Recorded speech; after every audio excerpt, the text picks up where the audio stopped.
For this video, we are going to dive into what I think is one of the easiest entry points for a business to use AI. I don't think it takes a lot of creativity, but there's a lot of value of how AI can be used in this way to solve a pretty big problem where a lot of energy is being spent within businesses.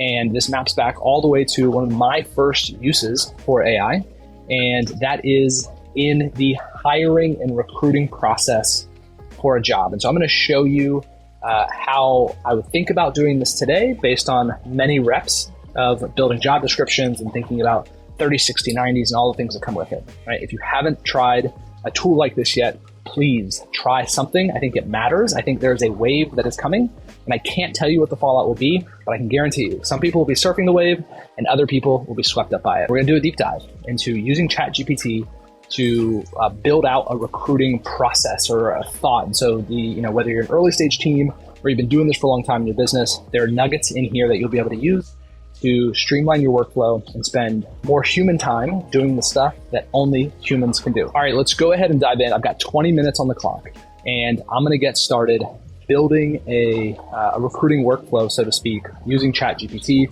So I'm gonna work with the newest version as of the time of this recording is ChatGPT 4.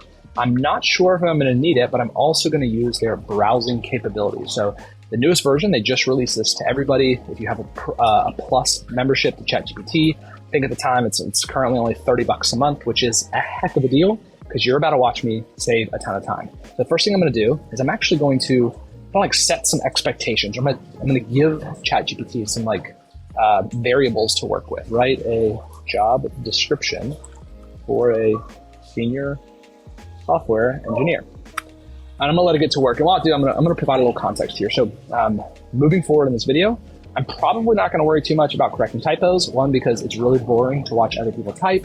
And one thing you'll notice is I don't really have to because it kind of knows what I would try and do in most cases. If I'm super far off in terms of how I spell or a typo or an error, oftentimes what ChatGPT will do is say hey, did you mean this? I assume you do. So I'll continue off of that, right? And kind of give you some feedback based on your error. So we'll go ahead and dive in. And the response that you're seeing now is very similar to what I got then. I was like, wow, right? I've been a part of companies and teams where, a person will spend, many, many minutes, right? Sometimes hours or more putting together this information. They'll piecemeal stuff offline. A little anecdote, when I first started in technology, around then, Ruby on Rails, which is a programming language that I work with, I think it was maybe 7 years old. Okay, so the founder had not spent more than 7 years with this, and so many job descriptions were offering or looking for Ruby on Rails experience with 10 plus years, right? So it's this big thing in tech. It happens all the time. These job descriptions are written by people who don't really know the exact ins and outs of the role, and that can cause a lot of red flags for applicants even who are coming in, and people can feel pretty defeated because you're like, well, shoot, I could never have 10 years, and they're not going to necessarily realize that it's almost overinflated, or it's looking for more qualifications than could actually be possible. We have the outline of this case. This is way better actually than it was originally. They've put in, it looks like equal opportunity, which is great. Physical requirements, that's wild. I don't know that I've actually seen that in a lot of job descriptions. I need it customized for our job. And I could go in, and this is very much what I did at the time, is I copy pasted this and began to edit. But I'm going to try and really lean into ChatGPT here. So moving forward, when I say the role, assume I mean software engineer. Oops. Engineer. This is senior. Great. I'm going to also say when I say company or similar phrases, assume I mean the startup I work at, where we are trying to help supporters show up and take action to help people in the... Okay. All right, so I'm gonna tell hey, these are the things that I want you to just understand moving forward. Boom. It looks like, whoa, I did not ask it to do this, but it's already tailoring the job description based on the new information that I provided. Sam Altman, the founder of ChatGPT, is constantly reminding people that This is not just like querying a database or like looking stuff up. It can do that, and that's what most people are using it for, but it's actually a reasoning engine. And it's like he uses this phrase, like we all know what it means, which most people don't. But what you'll notice is it didn't just like take that prompt and say, okay, great, please proceed. It knew that I'd asked about stuff before. It took the new context and reasoned that, okay, well, then surely this job description that you just asked for, you're going to want this updated, right? And I think this logic mostly pertains to stuff within this like chat, right? So if I were to open a new chat, it wouldn't make these same assumptions, but I could just kind of keep going here. So it has this job description, which is great. I'm going to then update it based on my requirements, right? So I'm going to type here for a second. Actually, we call it tech stack, right? So all the tools we use. I'm like mixing in a bunch of things. So I'm intentionally trying to like not group like things. I'm just like throwing stuff at it to see what it can do with it. All right, let's see what it does. So now it's going to take another pass at the job description. This like kind of chatty interface can get kind of old if you're like waiting and waiting and waiting. What you can actually do is ask it to redo segments, right? So, hey, redo the job overview or redo the requirements. But I think it's given me a good start. So what I'm going to do while it's working on that is, this is not the only part, right? If you've ever put together a hiring packet or a job description, you know there's a bunch of other things, right? So I'm going to start those other prompts. What are the steps I should put candidates? Okay, because it takes so long to type, what I will often do is I will ask it this, and then I will layer on a few other requirements. So what are the steps I want to put them through? So ideally, as you're going through the interview process, at each stage, some candidates will move on, some will be rejected. I'm going to stop generating here because I think you get the point. And so at each, I want build out the different stages that people go through, and then give me the acceptance letter and the rejection letter. Right. While this is typing, I would clarify here that I think this is like 80% okay. Right. It's definitely not excellent, and I wouldn't just put this on our company website and say ready, set, go. Right. First of all, I haven't read through it. Second of all, I think there's more nuance and more value that you want to provide. There's certain things that I would remove personally, like this one. Something that this model has been built off of is decades of information on the internet, which is cool. But one thing that's changing is this requirement for a bachelor's degree. I personally don't have a bachelor's degree. If I did, so when I left college, it was early childhood education, so it wouldn't be relevant. And I believe I would absolutely qualify for a senior software engineer position.